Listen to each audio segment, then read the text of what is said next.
Capcom announced a paywall for the World Championship and the community lost their minds. So what did Capcom do?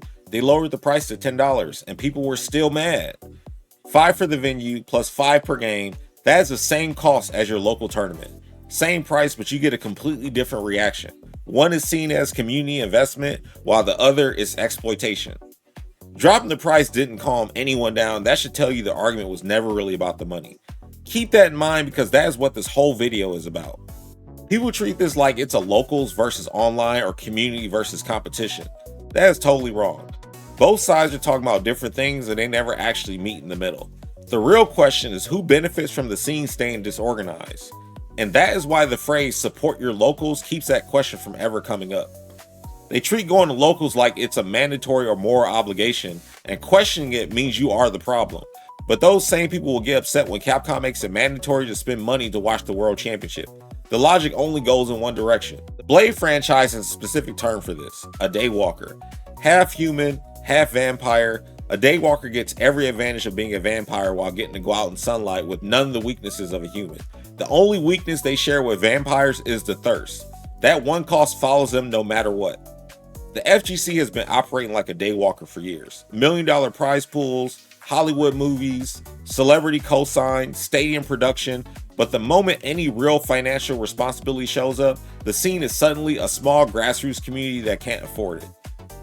The answer you always hear is that the scene was built by the people who showed up. While that is very true and it matters, it leaves something out. This community was built on top of an IP owned entirely by someone else. Capcom built Street Fighter, NetherRealm built Mortal Kombat. Every tournament, stream, and piece of content in this space runs on someone else's product. Look at it this way. A vendor sets up outside of a stadium. The stadium starts selling food inside. The vendor gets upset, but you built something around their product. When they monetize it, that is just how every sport works at that level. Support your locals used to be practical advice. At some point, it turned into a moral test. Skip a local and you're selfish. Question whether it makes sense and suddenly you think you're above the scene. Ask whether it fits your goals and suddenly you have abandoned the community. The expectation is that you support things because someone says you should. Whether or not you see any value in it does not matter to them. Going to locals for the social side is completely legitimate. The hangout, the community energy, the in-person experience, those are real reasons and they are worth respecting.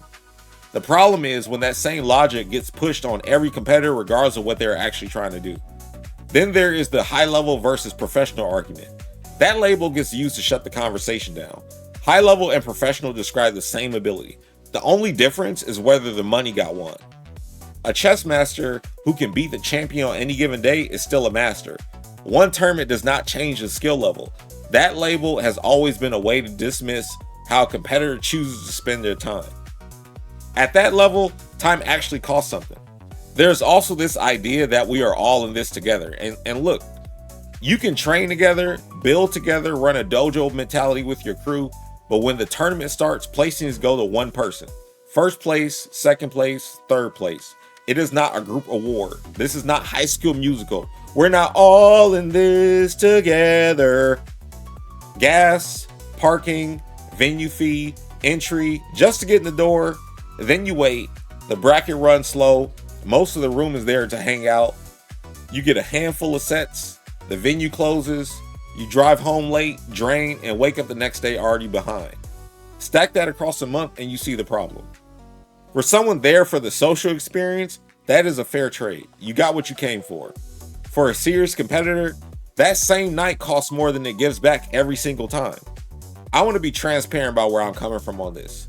I didn't grow up with a local tournament scene. Any tournament that I had in my area was held by myself. And because it wasn't enough people here with interest to want to play locally, we had to host like our own majors so people in the surrounding areas would come. That was it. So I had to travel an hour or more just to find real competition. Detroit had a tournament every Sunday. Cleveland had one every other Saturday. That was my local scene. That was the cost I paid just to have access to offline competition at all. When locals started becoming more available around 2018, I was in there, but I was still wasting my time. Nobody was there for the games I was playing. I would end up entering something else just to have something to do. I would beat people who played that game regularly, and I didn't even play it seriously. That tells you everything about the level of competition in the room. And it wasn't even just that. You would show up to compete and half the venue was running side games that had nothing to do with competitive play, which is fine. You can have that fun, but stop acting like everyone has an obligation to fund it. Stop treating it like a moral requirement for serious competitors to spend their money and time in an environment that is not built for serious competition. And that's the thing, now that you listen, you know that I did not have a local tournament scene for most of my competitive career. From 2004 to around 2015, a local scene would have genuinely helped. That is when it would have mattered. By the time one finally existed near me, rollback had already closed the gap between online and offline. The competitive reason to go was already gone. Now it's just an extra. And when people at that same local have me blocked on social media, people I've never had a single interaction with in my life. One of the oldest and most accomplished people in the scene, and there is no acknowledgement of any of that. Why would I go? I would rather spend my Saturday with my girlfriend. That's a much better usage of my time. If the local is a part of a real pipeline, that changes things. If you win here and it connects to a regional, and that regional connects to something bigger, the way World Cyber Games did, there was a reason to show up. That structure justifies the cost, but the $5 entry fee to play 2 matches or whatever and drive home at 10 at night with nothing to show for it is not competition. It's a social hangout. And there is nothing wrong with that, as long as everyone is honest about what it is. The original reason to go offline was that online was bad or unavailable. That made sense. The quality competition was only available in person. Rollback changed that. The gap between online and offline is the smallest it has ever been. I personally feel almost no difference anymore. So there is no reason to absorb that cost every week. Playing strong competition from home is just more efficient. Driving out for a bad return is just a habit at that point. But online competition has its own version of the same problem. Look at what most online brackets actually give you. Organizers hold matches off the bracket just to put them on stream. If your match gets picked for stream early, you stay sharp and you move through the bracket fast. If your matches are not on stream at all, you also get to progress fast. But if you get picked to play on stream and you sit and wait while the bracket keeps going, you get iced from the wait, then they might tell you, oops, go play off stream after you've already been sitting there for 30 minutes. Now you are out of your element. Same tournament, completely different experience depending on who you are and where you land through the handpicked seating. Tournament organizers are posting right now about players who skip entry because the bracket takes too long. The organizer puts in 4 to 5 hours no matter what, but nobody told you to make the bracket take that long. You do not have to stream every match. You could just stream top 8 and let every other match play off stream. The competitor's problem is the wait. One person is building the floor and the other is complaining about the walk. The problem is the format, so fix it. You say you want this to grow, but you are not doing what it takes and you are stuck in your ways. Then there's the scheduling. Everything runs late. Night brackets, weekend evenings, midnight runs. Players wait hours before their bracket even opens. By the time it matters, the best window to compete is already gone. Look, I wake up at 6 in the morning every day. By the time a late bracket reaches the series rounds, my competitive day is already over. I'm not the only one built that way. Daytime brackets exist. Weekend afternoons exist. Nobody has ever asked why midnight became the standard. The online circuit is thin. Events run inconsistently and the payouts barely justify the time. The ESL MKX Pro League showed that a better model was possible. Every week, $500 for first, $300 for second, $200 for third, single elimination, streaming hell to top 8 so the bracket kept moving. A full calendar published ahead of time so you knew exactly what you were building toward. ESL had changed for a brief time what competing felt like. It stopped being a bunch of random events and started feeling like a career. And it went further than the weekly money. The circuit fed into a world final. North America had a regional league. Europe had a regional league. The best players from both got flown out. Money every week online. Bigger money waiting at the end of the season. Publisher funding plus a cut of every skin sold in the game covered the whole thing. Players were partially funded by the same community watching them play. Everyone had a stake in it. Now SNK takes their circuit seriously when they run it, and that deserves credit, but the whole season might give you 3 events in your region if your region is even covered. Capcom Cup World Warrior gets you a qualifier spot, but the real money only shows up at the very end. And World Cyber Games work the same way. You win online, you earn the regional, you win the regional, you earn the national. Steps at every level, but the actual check only comes at the finish line. Knowing there was $500 on the line every single week changed how you prepared. It was not a one-time event you peaked for. Let's talk about the $1 million prize pool. One player becoming a millionaire playing Street Fighter gets picked up by ESPN and Bleacher Report. That headline brings in the sponsors that eventually raise the floor for everyone. One person winning $1 million is a global story. Spreading it across 16 people is a nice weekend, but that disappears from the news cycle by Monday. So when people say it can stay below $1 million, that means they are comfortable with a smaller ceiling. And calling $10 too much for the World Championship is that same logic applies somewhere else. See, the people making these arguments know the scene is mainstream. The proof is that they keep asking for it to be treated that way. They want the coverage, the prestige, the validation, but when the responsibilities that come with that scale show up, a paywall, a broadcast structure, professional pricing, suddenly the scene is too small to be expected to pay. Pick one. Some of the biggest platforms in this space have spent years saying the scene needs to grow while pulling hundreds of thousands of views per video. If the scene is dying, who is watching? Bots? The competitive player base and viewership is bigger than it has ever been. Tournament attendance keeps breaking records. Player count stays strong across multiple titles year after year. More fighting games exist right now than any one person has time to play. The growth is very real and documented. The Daigo parry still gets referenced in mainstream sports and gaming coverage. One moment from this community that people outside of it still bring up on their own. Mortal Kombat 1 has skin packs from the 1995 film. 30 years later, still being sold in the current game. That same game also has skins from the new upcoming Mortal Kombat 2 movie coming out this May. And those skins dropped before the film even hit theaters. Two fighting game franchises, both with full theatrical movies in production in the same calendar year. The Street Fighter movie comes out in October with Jason Momoa and Roman Reigns. Look, the entire cast came on stage at the Game Awards and Andrew Schultz talked trash about Mortal Kombat in front of a live audience of millions. Hollywood is treating this like a mainstream rivalry.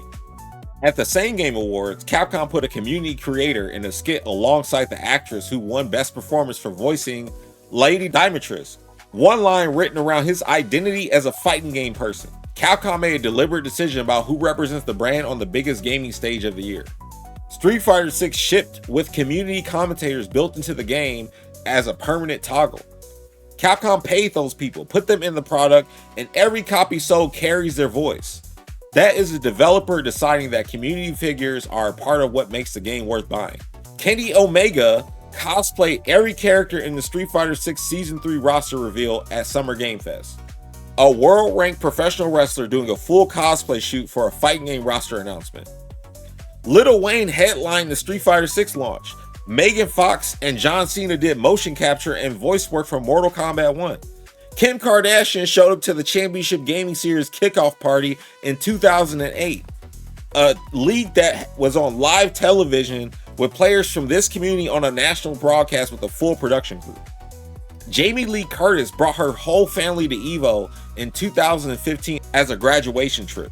She was in the bracket area cheering for a competitor she actually knew. She was there because she was not only enjoying the event, she had a friend in bracket.